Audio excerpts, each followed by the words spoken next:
Bonjour tout le monde, je suis ravie de vous retrouver dans cette nouvelle vidéo. Franchement j'ai trop hâte parce que c'est mon thème favori, c'est les méthodes de langue. Mais avant tout, j'ai oublié de le faire la semaine dernière, ça a commencé vendredi dernier. Mais je vous souhaite un bon ramadan. Je sais que c'est pas vraiment, enfin, je suis pas musulmane hein, mais c'est pas vraiment un contexte pour pouvoir être festif, fêter, jeûner comme il se doit. Mais ce n'est quand même à vous le souhaiter parce qu'à mon boulot il y a plein de musulmans qui font le ramadan. Ça va être compliqué, donc je suis tout cœur avec vous, courage et je vous souhaite de joyeuses fêtes. Voilà, aujourd'hui comme vous l'avez vu dans le titre, je vais partager avec vous mes méthodes pour améliorer sa compréhension du chinois. Parce que effectivement, déjà quelle idée d'apprendre le chinois parce que putain c'est compliqué. Mais en dehors de ça, on pourrait penser quand on débute en langue, enfin dans l'apprentissage du chinois, qu'en fait la partie la plus compliquée c'est l'écrit, avec l'apprentissage des caractères, des milliers de caractères. Mais en fait finalement la partie la plus compliquée c'est la compréhension.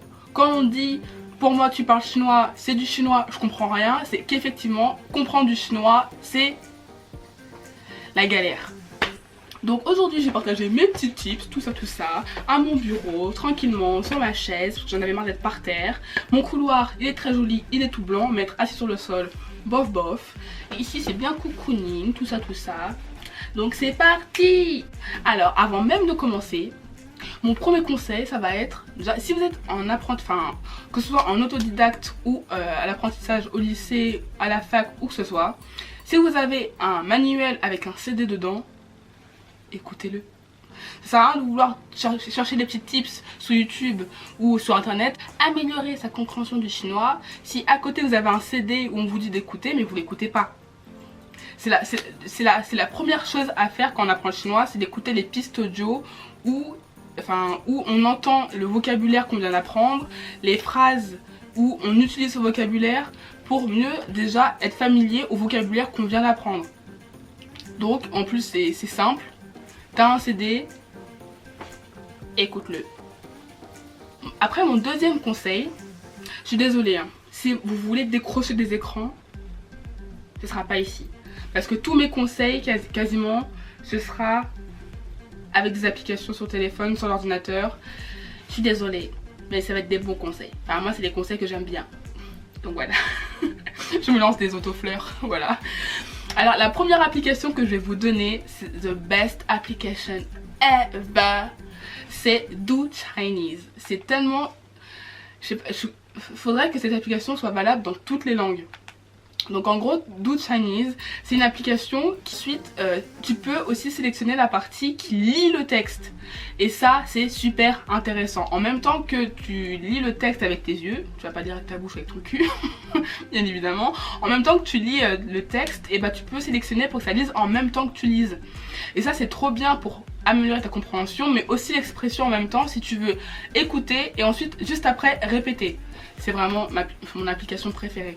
Et après, genre quand tu as sélectionné le vocabulaire que tu ne connais pas dans l'histoire que tu viens juste de lire, tu fais sauvegarder le mot. Et après tu as une autre partie dans l'application où tu peux apprendre le vocabulaire avec des flashcards. Et en même temps il y a aussi un jeu qui te permet de réviser les mots que tu viens d'apprendre et que tu ne connaissais pas. Franchement cette application, I'm in love. Et elle est gratuite, ou du moins partiellement gratuite. Chaque semaine il y a des nouvelles histoires. Et au bout de... Maintenant, avant c'était plus... Ils étaient plus en retard. Dans le sens où pendant 3 semaines tu avais des histoires qui restaient gratuitement. Mais là je crois qu'ils se sont réveillés et que genre au bout de une semaine et demie, les histoires deviennent payantes si tu les sauvegardes pas. Donc voilà, là je vous montrerai genre si j'arrive à intégrer une vidéo dans ma vidéo, parce que ça c'est du montage et je suis nulle pour ça, mais je vais essayer. Donc en gros oui, les nouvelles histoires sont gratuites. Et après si on va avoir accès à toutes les histoires qui sont sur l'application, c'est payant. Moi pour le coup j'ai l'application de façon payante parce que j'ai l'application gratuite, pardon, parce que payant c'est trop cher. C'est une application extra, mais c'est trop cher, faut pas déconner. Ensuite, la deuxième application que je vous conseille, c'est plus une plateforme, mais je pense que vous connaissez déjà si vous êtes plutôt sérieux dans l'apprentissage du chinois, c'est YouTube. YouTube est une réserve, une source inépuisable d'informations et de connaissances Bon, on peut aussi décider de regarder les Marseillais, mais ça c'est un autre truc, hein, c'est un autre passe-temps. Mais il y a aussi des chaînes où il y a genre Learn Chinese ou plein de chinois ou d'autres personnes qui donnent leurs tips pour comprendre le chinois. Il y a plein de listes de vocabulaire que les gens proposent pour pouvoir écouter et apprendre en même temps. Donc ouais, YouTube c'est vraiment sympa. Ou aussi, ce que j'adore faire, c'est mêler l'utile et l'agréable, c'est de regarder des influenceurs chinois. Alors moi, YouTube c'est mon petit monde, hein, j'adore ça, je passe mon temps à regarder des vidéos. Oh là là. J'adore. Donc il y a Cathy, il y a plein d'influenceurs chinois que je suis. Je vais pas les dire parce que souvent c'est en chinois et que je suis pas assez avancée pour connaître les caractères qu'ils utilisent pour dire leur nom. Mais donc du coup je pense que je mettrai des petits influenceurs chinois que je suis. Et franchement c'est super sympa pour se familiariser avec le vrai chinois du quotidien. Parce qu'il y a le chinois qu'on apprend en cours qui est très carré. Vous savez que voilà, c'est très lisse, très fluide. Enfin c'est pas très lisse, très fluide et tout, c'est très facile. C'est pas le chinois du quotidien en fait. Si vous voulez vraiment vous familiariser, pouvoir parler un chinois que tout le monde utilise en Chine, faut écouter du chinois qui est haché, qui est familier, qui est de l'argot, enfin comme dans les films américains quoi. Voilà. Il faut vous familiariser avec la vraie vie. Et la vraie vie, entre guillemets, c'est pour moi des influenceurs chinois, c'est le plus facile que je puisse trouver. Aussi il y a des films, il y a les films chinois. Je crois que sur Netflix il y en a quelques-uns. Je les ai pas tous vus parce que pour pas vous mentir, les films chinois c'est pas ma tasse de thé. Leurs effets spéciaux ils sont un peu nuls. Voilà, mais ça se regarde. Et pour l'amélioration de la compréhension quoi. Ensuite, mon troisième conseil et troisième application, ce sera la dernière, hein, c'est HelloTalk. HelloTalk, je crois que tout le monde connaît. Tout le monde connaît HelloTalk. C'est vraiment trop bien. En gros, c'est une plateforme, une application qui te met en contact avec plein de gens qui souhaitent apprendre des langues. C'est toutes les langues du monde entier. Et il y a des coréens, italiens, chinois, japonais. Et il y a l'option gratuite et payante comme toute application. Et si on a l'option gratuite, on peut... L'option gratuite elle est un peu limitée parce que c'est une langue, un certain nombre de mots qu'on peut traduire dans la journée. Et de correction aussi il me semble.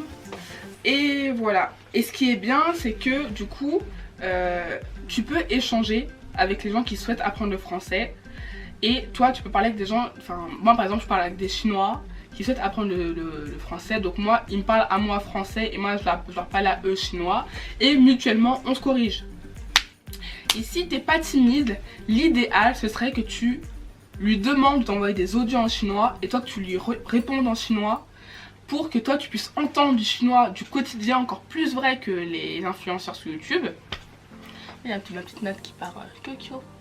Donc que ouais, qui te parle en chinois pour que tu puisses vraiment entendre du chinois concret. Et toi tu lui réponds en chinois pour que tu puisses aussi améliorer ton expression.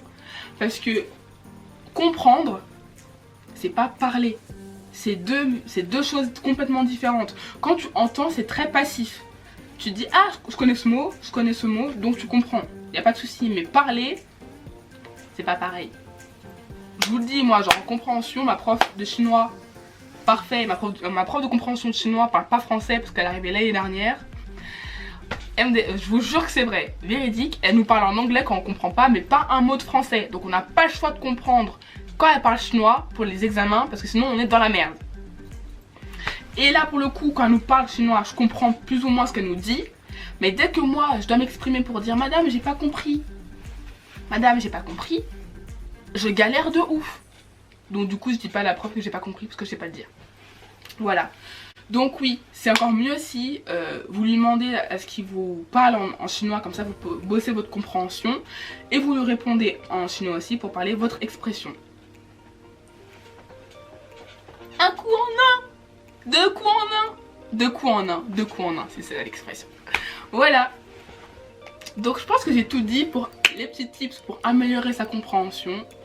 Mais le plus important en vrai quand on veut améliorer quelque chose, que ce soit l'expression, l'apprentissage de vocabulaire, de grammaire, d'expression, enfin tout, c'est vraiment la régularité. Si pendant 2 jours, 3 jours, tu veux bosser à fond ta compréhension, mais qu'après pendant une semaine tu fais rien et tu fais rien pour améliorer, mais que c'est irrégulier, ça sert à rien mon pote. Donc voilà, ce sera tout. Ça n'a pas trop duré longtemps.